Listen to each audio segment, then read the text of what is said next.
Today we're looking at the Nvidia GeForce GTX 980 reference design from Zotac. Here's a quick look at the back of the box. Now it comes in this nice smart looking black box inside its outer box, and then in here on the top you have the driver's disc, your extended warranty, Zotac boost, which is nonsense to be honest, and the quick start guide, user manuals, you know, all the same stuff. It has a DVI to VGA adapter, though I can't see why you'd need that if you were buying this card. And it has two twin Molex to 6-pin power connectors right here. And of course, the card itself. Okay, so let's quickly go over the specs. Now the dimensions, it's a standard dual slot card. It's a 112mm high and 267mm long, so pretty reasonable length for a pretty high-end card.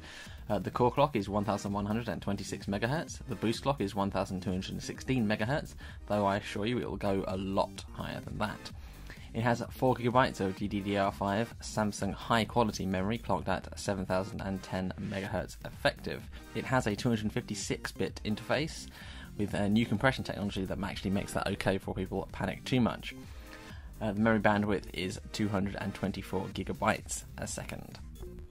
It has 2048 CUDA cores. They're more efficient than the previous generation, so less are needed. It has support for the new DirectX 12 once it's released, and OpenGL 4.4, and obviously it's backwards compatible with DirectX 11, etc. The card is Nvidia's reference design, so the air flows from the fan here, or the impeller here, and it blows along the card inside and then exhausts out the back. This slightly raised part of the back plate here, just this rectangle, is removable, so you can run it in SLI and then still let the air get into the card, so it's not completely blocked off. Okay, round the back or on the end, or however you want to see it, it has one dual-link DVI-I port, one HDMI 2.0 port that's apparently capable of 4K at 30Hz, though I read that HDMI 2.0 is supposed to do 60Hz, but I don't know, conflicting information. It also has 3 DisplayPort 1.2 ports that are capable of 60Hz 4K, and it can support up to 4 displays at once. This card takes 2 6-pin power inputs, though I do think that's probably more than it actually needs, but they're there just in case. The max GPU temperature is 98, though it is defaultly set to 80 unless you unlock it with a third-party software program, like MSI Afterburner or something like that. The max power is 165 watts, compared to 250 watts on the 780 Ti. The minimum recommended power supply unit is 500 watts, which is pretty low for such a high-end card as this. All the usual Nvidia technologies are supported, SLI up to 4 cards in one, G-Sync through the display ports, Nvidia Game Stream, Shadow Play, GPU Boost 2.0, and some of their newest things that we'll talk about later, Dynamic Super Resolution MFAA, and that will all be part of Nvidia GameWorks.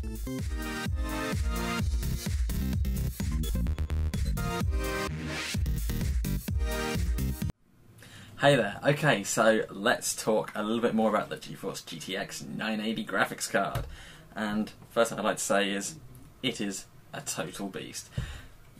But anyway, moving on from that, it is built on Nvidia's new Maxwell architecture. It is still on the 28nm process. They were going to reduce it to 20nm, I think it was, but they've had some troubles with that getting into production, so it's still on the 28nm process, and yeah, it's pretty impressive. If you saw the 750 Ti, if you had any experience with that, then it's basically the same, just like times 5 or so, because it's like much higher end than that, which is kind of aimed at the low end 1080p. So the philosophy of Maxwell, basically the entire idea of it, is lower power consumption, because basically lower power consumption means less heat outputted. Less heat outputted means you have more of a chance to increase clock speed and get better performance out of sort of lesser hardware, so to speak. So Nvidia have these new streaming multiprocessors. They call their initials for them are SMM, and what they do is just make the CUDA cores much more efficient than before. So this only has 2045 CUDA cores, I believe, but because of how much more efficient they are, Nvidia claim up to 35% more efficiency. If you do the maths, if you take 245 35% onto that, it does come out roughly around the same as a 780 Ti. So yeah, there we go.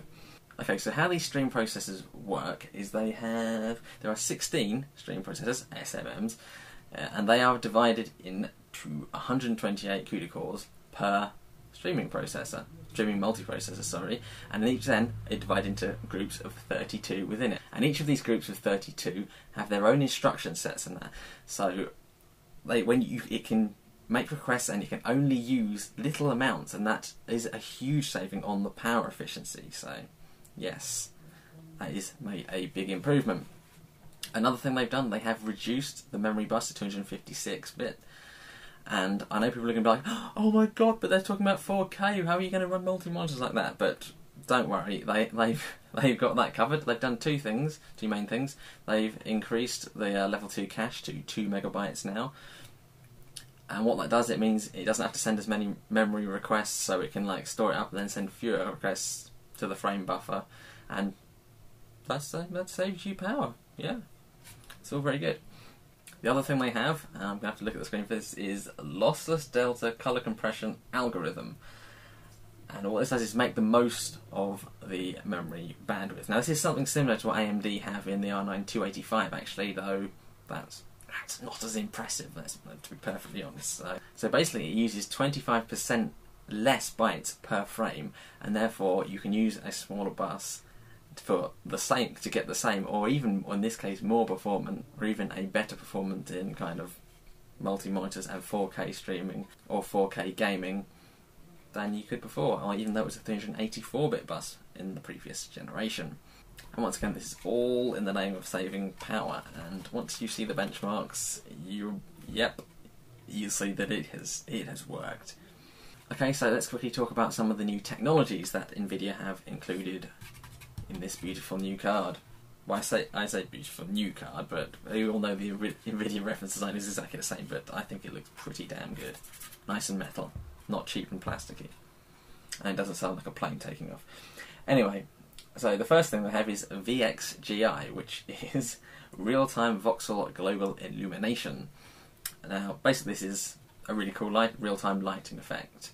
I mean, I'm sure if you go to some other websites you can see the demo of it. I don't personally have that, so yeah, you should go and search for it and look at it. It's pretty good.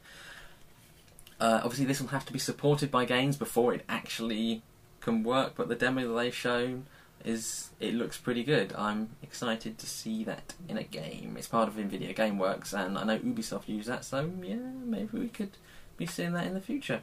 The next thing they have is DSR. This is Dynamic Super Resolution, and what this does, it makes the graphics card output a higher resolution than your monitor. So 4K, it outputs at 4K, and then it's downsized to a 1080p. They put a clever little filter on it, and you downsize it to apparently make it look like 4K on a 1080p monitor. Now, marketing nonsense a little bit. I mean, it will make it look better. I'm sure it'll make it look better, but I really don't think it can make it look like 4K on a 1080p display. Yeah, I don't believe that. But I'm open to being proved wrong on that, so yeah, let's see. At the other end, they have MFAA, that is multi-frame anti-aliasing. This is an alternative to MSAA, I believe, yeah, just with a lot less performance hit. So they say about 30% less performance hit, and it's the equivalent of MSAA times 4 times MSAA, with only the hit of like X2 anti-aliasing. So yeah, that's pretty good if you've got a low-end system. They also have turf effects, which is what they said on the diagram. I think that's a pretty poor name, but which is basically realistic grass hair. So it could be like the tress effects. Yes, each individual strand. So yeah, I'll look forward to seeing that. Once again, it's supported, though Nvidia are probably more likely to get stuff supported than AMD. So yeah. And lastly, they have VR Direct. It's kind of a low latency VR thing. It's designed to stop people wanting to throw up motion sickness, basically. It's not something I've had a problem with, and I'm not particularly interested in VR, to be honest. Okay, so let's talk about overclocking this card, which is something that's incredibly easy to do. Now, they have this intelligent power usage. It might be me making that up, but what it is the two connectors. If one's having all the power pulled from one and then hardly anything from the other, what it does is equals them out, so they're pulling nice and smoothly, and that really could contribute a lot towards the stability of this card, because I didn't get any artifacting, anything like that. I mean, I crashed the display driver a couple of times. I mean, it happens, come on. But yeah, I should say that that is only available on the high-end cards. I believe this one and on the 780 Ti, I think. I'm not entirely sure about though. The last thing I would like to say, as you can see here, this is not a sample card from Nvidia. This is just a retail that I bought on day one because I wanted to have a play around with it. So yeah, it's not cherry picked. There's no special edition. It's just a bog standard 980 reference design.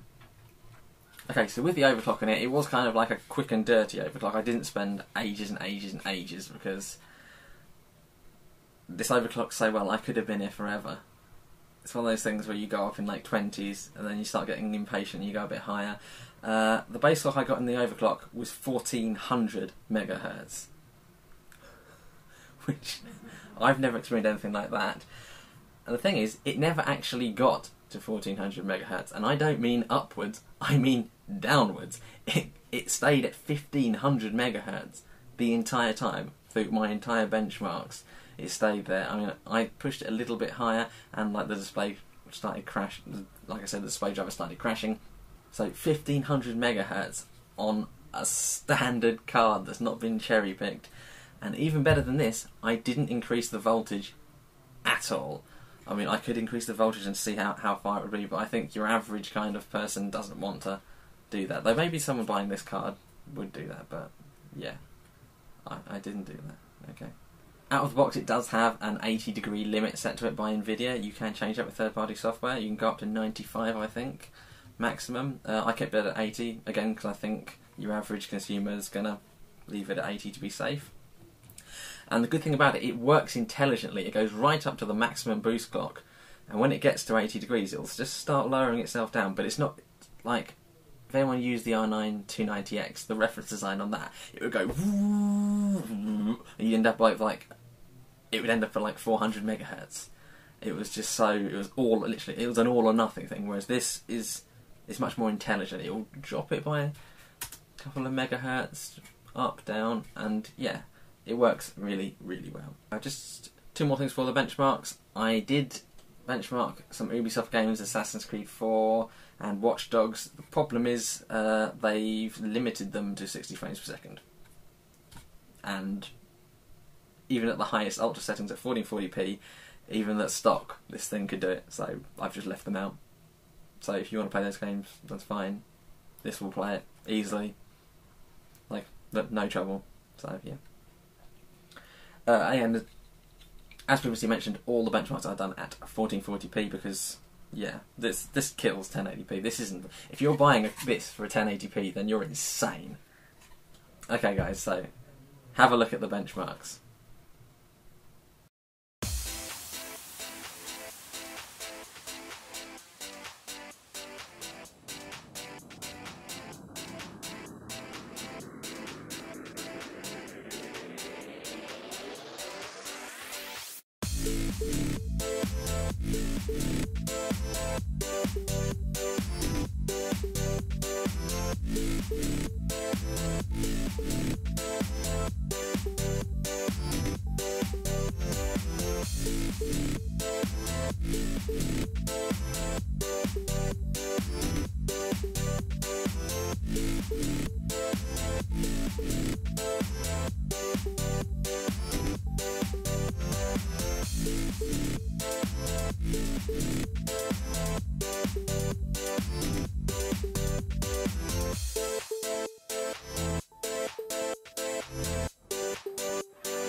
Okay, so there we go. As you can see, pretty much it plays every game at 1440p, highest settings, like, pretty easily.